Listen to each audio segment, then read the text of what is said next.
Residents of Orange Farm will voice their outrage at a spate of crimes against children today. The community is expected to march to the local police station. 2 children were found dead at the weekend, and yesterday another boy went missing. Well, he was found later.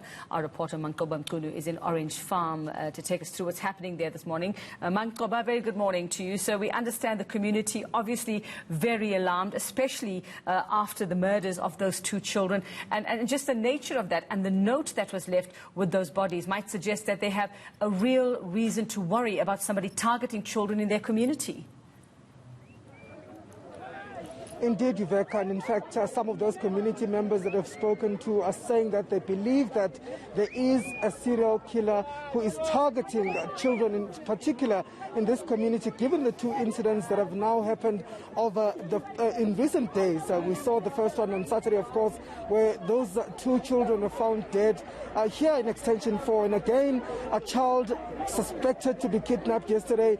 Community members up in arms. They're saying that police here are simply not doing enough to deal with criminals. Those are targeting especially children in this particular community. But they're expected to march, Yuveka, to the police station today. They have started together here at the BP station here in the area. They're going to be marching at 11 o'clock, heading to the police station to raise some of their concerns over what they say is inaction by the police in the area. So we are going to be speaking to them. But earlier on, Yuveka, we did manage to speak to the mother of that 4-year-old boy who was suspected to be kidnapped yesterday. And of course, she says that according to what she saw, she believes that she had a lucky escape, given the fact that she did see her child walking with a stranger and she tried to call out for him. But let's take a listen, Yuveka, to what she had to say on this.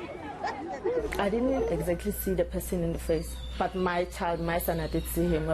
Because I saw my son.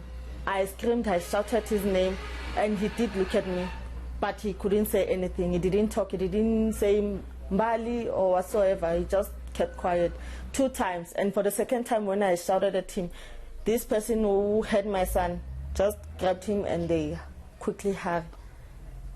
That's when they disappeared and in my face. And I mean, how were you feeling at that time? I'm sure you were panicked. I was so frustrated, was panicking, even cried. I couldn't think of anything to do, because when such things happen, you don't even think. You don't even think.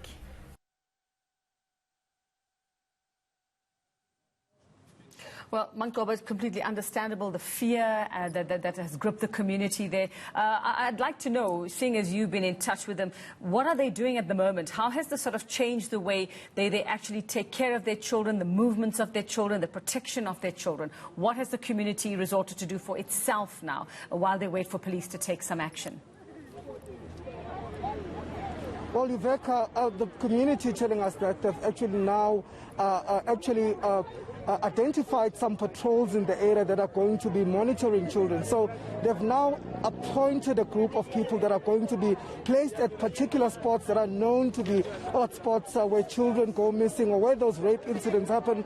And these people will be patrolling those areas. They'll be taking turns to ensure that nothing sinister takes place in those particular areas. But in terms of the community themselves, the mothers here in the communities, they're telling us now that they are forced to actually walk with their children, to fetch their children from school, and to ensure that their eyes are on their children at all times, given the fact that they don't know at this particular point who is the suspect that is behind the kidnapping. So the community is saying they're quite fearful, Yuveka, and they are resorting to their own means, even threatening to take the law into their own hands if at all they do find the suspect. Well, what are they accusing police of doing or not doing in this case, Manqoba? Because they are obviously unhappy with the investigations at this point. We understand this happened at the weekend. It is a couple of days later. It might be difficult as well, just to sort of play devil's advocate, it might be difficult for police to have maybe, made any headway in this space of time. Or have they had previous experiences with police in the area or police inaction? Indeed, Yuveka, many of them telling us that they have had cases that were opened here. We do know, of course, that this is not the first incident to have happened here.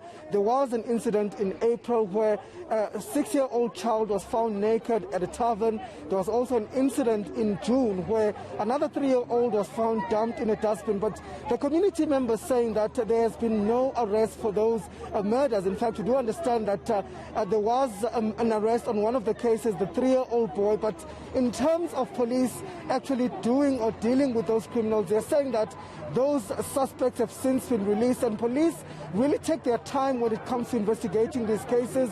They also say that when there is an incident that is reported, police take about 3 hours to respond, and by that time it usually is late.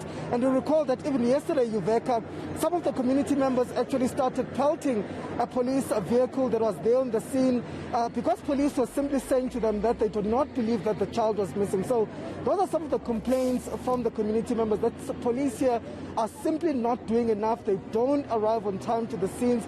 Even if you call them, they will take their time to arrive. And certainly the fact that all of the cases, the serious cases in this community at this point, have not been punished to the satisfaction of people in this particular community. Manqoba, thank you so much. He's there in Orange Farm. He'll continue to keep us updated. Undoubtedly, there's a fear in the community, terror there as well.